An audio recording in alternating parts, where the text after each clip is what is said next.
کیوں اتنا بڑا ظلم کیا ہرا آپ نے؟ آپ اتنی ظالم کیسے ہو سکتی ہیں؟ کس چیز کی سزا دی ہے آپ نے مجھے؟ یہ وہ سارے سوال تھے جو وہ ہرا سے پوچھنا چاہتا تھا، مگر وہ یہ سوال کر کے ہرا کو اذیت نہیں دے سکتا تھا۔ اس لیے کچھ پل گزرے تھے کہ عباس نے بولنے کی ہمت جمع کی۔ بات نہیں کریں گی کیا؟ عباس کے دھیمے اور محبت بھرے انداز پر ہرا کا دل تڑپ اٹھا۔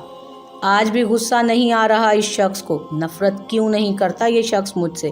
عباس کے سینے سے لگی دعا کو دیکھتی وہ دل ہی دل میں سوچ رہی تھی جب عباس کی پینٹ کی جیب میں موجود موبائل بج اٹھا۔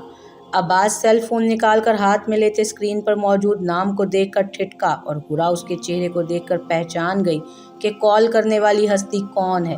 میں کبھی بھی نورے اور آپ کے درمیان نہیں آ سکتی چھوٹے سرکار، آپ بات کر لیں ان سے۔ عباس کو کال کاٹ کر موبائل واپس جیب میں رکھتے دیکھ کر ہرا نگاہیں چرا کر بولی اور ساتھ ہی وہ دعا کو اپنی گود میں لے چکی تھی۔ آپ آج غلطی پر ہیں ہرا۔ ہرا کی بات پر عباس مٹھیاں سختی سے بھینچتا سرد موہری سے بولا، میں ہمیشہ کی طرح آج بھی اپنی تمام غلطیاں قبول کرتی ہوں سرکار۔ وہ آنسو حلق میں اتارتی دھیمی آواز میں بولی، دعا کے ساتھ ظلم کر رہی ہیں آپ۔ وہ ملامت بھری نگاہوں سے ہرا کی جھکی آنکھوں میں دیکھتا شکایت کر رہا تھا، جبکہ دعا اپنی جانب کسی کو متوجہ نہ پا کر ہاتھ میں پکڑی گڑیا کو لے کر کمرے سے بھاگتی ہوئی باہر نکل گئی۔ ظلم تو قسمت نے کیا ہے ہم پر عباس ہمدانی صاحب۔ پہلی بار وہ عباس کی آنکھوں میں اپنی نم آنکھوں سے دیکھتی دبی دبی آواز میں گھررائی تھی۔ جب عباس نے ہرا کی جانب قدم بڑھائے، ہوش ہرا کو تب آیا جب عباس نے اس کے قریب جا کر اس کی پیشانی پر اپنے گرم لبوں کا لمس چھوڑا۔ وہ قبرستان میں ایک قبر کے قریب بیٹھی آنسو بہا رہی تھی۔ جب ماں نے اس کا شانہ ہلا کر اپنی جانب متوجہ کیا تو سیاہ چادر سے آنسو صاف کرتی ہرا نے چہرہ بلند کیا اور ماں کو اپنی پرنم آنکھوں سے دیکھنے لگی، جن کی خود بھی آنکھیں آنسوؤں سے بھری ہوئی تھی۔ ہرا نے ماں کے چہرے کی اذیت دیکھ کر پھر سے آنکھوں میں امڑ آنے والے آنسو ہاتھوں کی پشت سے صاف کیے اور پھر سے قبر کی مٹی پر ہاتھ رکھتی شدت سے رونے لگی۔ آپ جانتے تھے نا کہ یہ معاشرے والے ہمیں جینے نہیں دیں گے، پھر کیسے آپ نے ہمیں اکیلا چھوڑ دیا؟ کیوں بابا، کیوں چھوڑ کر چلے گئے آپ؟ آپ جانتے ہیں ایک مرد کے بغیر اکیلی دو عورتوں کا یہ معاشرہ کس طرح جینا محال کرتا ہے۔ آپ کے بغیر ان 7 سالوں میں یہ امی اور میں جان گئے ہیں۔ پل پل یاد آتی ہے بابا آپ کی۔ اگر آپ ہوتے تو آج یہ ظلم نہ ہوتا مجھ پر۔ قبرستان کے سناٹے میں ہرا کی دبی دبی سسکیاں گونج رہی تھیں۔ وہ سسکتے ہوئے ہمیشہ کی طرح آج بھی اپنے باپ کی قبر کے قریب بیٹھ کر زمانے کی ستم ظریفی سنا رہی تھی۔ اس کی ماں سینے پر ہاتھ رکھے قریب کھڑی اپنی بیٹی کے دکھ سن رہی تھی، مگر ان میں سکت نہیں تھی کہ وہ آج اسے خاموش کروا کر دلاسا دے سکتی۔ آخر آج تو ان دونوں پر ظلم کی انتہا ہو گئی تھی۔ 10 سال کی عمر میں ہرا نے اپنے شفیق باپ کو کھو دیا تھا اور اس وقت سے زندگی ان دونوں ماں بیٹی پر تنگ کر دی گئی تھی۔ جیٹھ اور جٹھانی کے در پر انہوں نے اور ہرا نے کیسے 7 سال اذیت اور ذلت بھرے گزارے تھے، یہ وہ دونوں ماں بیٹی جانتی تھیں یا ان کا خدا جانتا تھا جو سب کے دلوں کے حال جانتا ہے۔ بابا مجھے اپنے پاس بلا لینا، مجھے اس ظالم دنیا میں مزید نہیں رہنا، مجھے مزید نہیں جینا۔ میں مر کیوں نہیں جاتی بابا؟ کیا میرے اللہ میں اتنی بری ہوں کہ میں موت مانگ رہی ہوں اور تو وہ بھی نہیں دے رہا مجھے؟ ہرا نے اپنے آنسوؤں سے بھرے چہرے کو اب چادر میں چھپا کر بلند آواز میں رونا شروع کر دیا۔ ہرا میری جان، میرا کلیجہ پھٹ جائے گا، خدا کے لیے مت رو میری بچی، یہ خدا کی طرف سے آئی آزمائش سمجھ کر صبر کر لے۔ راحت بی بی نے ہرا کے برابر بیٹھتے ہوئے اسے سینے سے لگاتے ہوئے رو کر کہا تو ہرا کی سسکیوں میں مزید شدت آ گئی۔ صبر؟ ماں صبر کروں؟ پلیز آج آپ مجھے صبر کا نہ کہیں، پلیز آج میری بات مان لیں، مجھے مار دیں ماں، ویسے بھی پل پل مرنے سے بہتر ہے ایک ہی بار ختم ہو جاؤں۔ ہرا شدت سے روتے ہوئے پاگلوں کے سے انداز میں اپنی ماں کے ہاتھ اپنی گردن پر رکھ کر کہنے لگی تو انہوں نے فوراً اسے سینے میں بھینچتے ہوئے اپنا ہاتھ ہرا کے لبوں پر رکھ دیا۔ آخر کو ماں تھی، اپنی اکلوتی اولاد کو یوں سسکتے دیکھ کر تڑپ رہی تھی۔ وہ ہرا جس نے کبھی ماں کے سامنے بلند آواز میں بات تک نہ کی تھی، وہ ہرا جس نے اپنے باپ کے بعد ماں سے کوئی خواہش کرنا ہی چھوڑ دی تھی کہ ماں کو تکلیف نہ ہو، وہ ہرا جس نے تایا اور تائی کی ہر ظلم و زیادتی کو ماں کی صبر و تحمل کے درس پر خاموشی سے برداشت کیا تھا، آج اس ہرا کے صبر کا پیمانہ لبریز ہو گیا تھا۔ بہت دیر رونے کے بعد راحت بی بی نے ہرا کے چہرے کو دونوں ہاتھوں میں تھام کر وہ اسے ایسے تکنے لگیں جیسے آخری مرتبہ دیکھ رہی ہوں۔ ہاں شاید آخری مرتبہ ہی تو دیکھ رہی تھی۔ وہ اپنی بیٹی ہرا کو ان کی اتنی صابر شاکر بیٹی تھی کہ انہیں اس پر فخر محسوس ہوتا تھا۔ اتنی چھوٹی سی عمر میں وہ بنا کہے ماں کو سمجھتی تھی، کبھی کوئی خواہش تک نہ کرتی تھی، نہ کبھی شکوہ کرتی تھی۔ جانتی تھی ماں مجبور ہے، ضرورتیں پوری نہیں کر سکتی تھی، پھر خواہشات کیسے پوری کرتی؟ مگر آج پنچایت میں ہوئے فیصلے کو سن کر وہ اس قدر دل برداشتہ ہو گئی تھی کہ باپ کی قبر پر بیٹھی خدا سے موت مانگ رہی تھی۔ ہرا میری جان، آج آخری مرتبہ میری بات مان لو، صبر کرو اور اٹھو جلدی یہاں سے، نکاح کا وقت ہو رہا ہے۔ مزید تاخیر ہوئی تو سردار شیردل کے آدمی بے رحمی سے پیش آئیں گے۔ اپنے سینے سے لگی ہرا کو سہارے سے کھڑا کرتے ہوئے انہوں نے اس کا ماتھا چوم کر کہا، اور چند پل ہرا کا بے بسی کی تصویر بنا چہرہ دیکھتی رہیں، اور پھر سہارا دیے قبرستان سے باہر آہستہ آہستہ قدم بڑھائے، اور ہرا اب ساکت آنکھیں لیے مردہ ہوتے وجود کو گھسیٹتی چلنے لگی تھی۔ جہاں سردار شیردل کے آدمی ان کے منتظر تھے، پورے گاؤں میں ایک عجیب سوگ کی کیفیت تھی۔ گاؤں کے سردار شیردل کی بیٹی کی لاش کو زیادتی کے بعد بڑی نہر کے کنارے پھینک دیا گیا تھا۔ سردار شیردل نے جب اپنی اکلوتی بیٹی کی برہنہ لاش دیکھی تو سارا گاؤں ان کے غم و غصے کا شکار ہوا تھا۔ تفتیش پر معلوم ہوا کہ گاؤں کے رہائشی خاور کو آبی کے ساتھ واقعہ سے پہلے دیکھا گیا تھا، اور اس بات کی تصدیق خاور کی گمشدگی نے کر دی تھی، جو اس المناک واقعہ کے بعد ایسا غائب ہوا تھا کہ پھر کسی کو اس کی خبر ہی نہ ہوئی تھی۔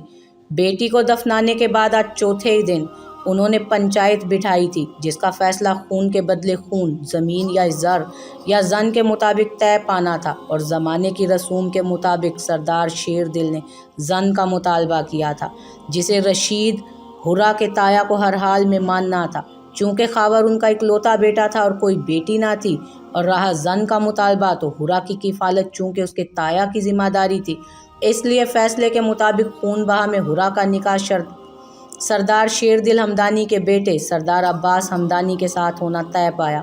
یہ خبر گاؤں میں آگ کی مانند پھیلی تھی، جسے سنتے ہی ہرا اور راحت بی بی کے اوسان قطع ہو گئے، کیونکہ وہ دونوں ماں بیٹی بہت اچھے سے جانتی تھیں کہ خون بہا میں جانے والی لڑکی کے ساتھ کتنا وحشیانہ سلوک روا رکھا جاتا ہے۔ اس لڑکی کو انتقام کی بھیٹ چڑھا کر نہ صرف اس کی نسوانیت تباہ کی جاتی ہے، بلکہ غیر انسانی سلوک رکھنے میں کوئی آر محسوس نہیں کی جاتی۔ سردار عباس ہمدانی بہن کی موت کی خبر سن کر شہر سے جب واپس آیا تھا، بپھرے ہوئے شیر کی مانند خاور کو ڈھونڈ رہا تھا، مگر پنچایت میں باپ کے فیصلے پر بے یقینی کے عالم میں باپ کو دیکھتا رہ گیا۔ کیا میری بہن اتنی بے مول ہے جس کے بے رحمانہ قتل پر آپ سودے بازی کر رہے ہیں اب بابا جان؟ وہ باپ کے سامنے نگاہیں نیچی کیے، دھیمی آواز مگر سرد انداز میں لفظ چبا چبا کر ادا کرتے ہوئے گویا ہوا تھا، یہ سودے بازی نہیں ہے عباس، یہی ہوتا آیا ہے ہمیشہ سے، اور اب بھی یہی ہوگا۔ سردار شیردل نے بیٹے کی دھیمی آواز پر فخر سے سر بلند کرتے ہوئے جواب دیا۔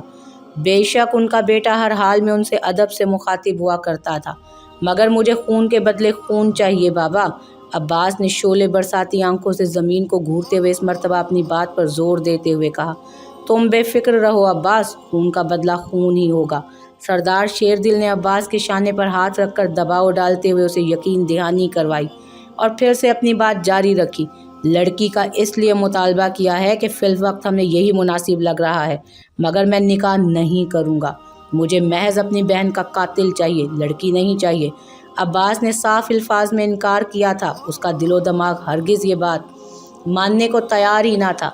عباس، اگر لڑکی کے ساتھ نکاح نہیں کرو گے تو بھی ہم خون بہا میں لڑکی ہی لیں گے، چاہے نکاح حویلی کے کسی ملازم کے ساتھ ہی کیوں نہ کروانا پڑا اس لڑکی کا۔ سردار شیردل نے حتمی فیصلہ کرتے ہوئے گردن اکڑا کر کہا تو عباس نے بے یقینی سے باپ کو پکارا، بابا جان پھر کیا فیصلہ ہے تمہارا؟ انہوں نے بات سمیٹتے ہوئے نگاہیں اب عباس کی جھکی آنکھوں پر جمائے پوچھا۔ آپ جانتے ہیں میری نسبت نورے کے ساتھ طے ہے۔ عباس نے نگاہیں اب باپ کے چہرے پر رکھتے ہوئے ان کو یاد دلایا، مبادا وہ بھول تو نہیں رہے؟ اس سے کیا فرق پڑتا ہے؟ یہ نکاح محض انتقام ہے، اور میں تمہاری شادی خود شان و شوکت سے نورے سے کرواؤں گا۔ سردار شیردل نے رخ عباس کی جانب مکمل طور پر کرتے ہوئے کہا، بہرحال میں یہ نکاح نہیں کر سکتا۔ عباس اپنی بات پر قائم تھا۔ وجہ؟ مجھے اپنے بہن کے قاتل کے خاندان سے کوئی تعلق نہیں رکھنا بابا۔ عباس کے لہجے میں جھلکتی نفرت کو سردار شیردل نے بخوبی محسوس کیا۔